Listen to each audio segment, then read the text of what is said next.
судебном заседании подсудимые Воробьев, Якупов, Фетисов вину в предъявленном обвинении признали частично. Руслан Воробьев и Айнур Якупов признались в изготовлении наркотиков, отрицая покушение на сбыт. Рустам Фетисов признался в приобретении и хранении наркотиков, но только для личного употребления. Все подсудимые отрицали наличие организованной группы.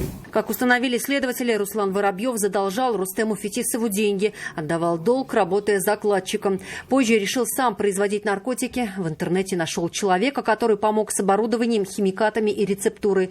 Лабораторию организовали в бане дачного дома на окраине садоводческого товарищества в деревне Талицы в Подмосковье. Дом снимали. Изготавливал мефедрон Айнур Якупов. Руслан Воробьев полученное вещество высушивал и фасовал. Долгое время боролись за качество. Наркотики отдавали на проверку куратору, предоставившему оборудование. Качество вещества устроило его 21 марта прошлого года, незадолго до задержания. Здесь что делал?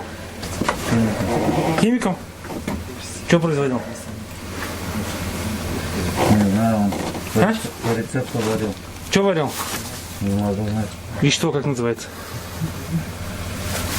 Не знаю, белый порошок. Оперативники вышли на лабораторию после задержания Рустема Фетисова. У него нашли больше 21 грамма мефедрона. Как он признался на следствии, наркотики взял у Руслана Воробьева, сказав, что на реализацию. Но сам хотел оставить их себе и продавать даже не думал. К слову, по обвинению в продаже суд его сегодня оправдал. Это какой вид наркотических средств? Мефедрон? По договоренностям с куратором в Подмосковье они должны были изготовить 10 килограммов чистейшего мефедрона, но сделать успели всего около 2. Но и это по закону особо крупный объем. Обвинение запрашивало по 16 лет лишения свободы для Фетисова и Якупова и на полгода больше для Воробьева.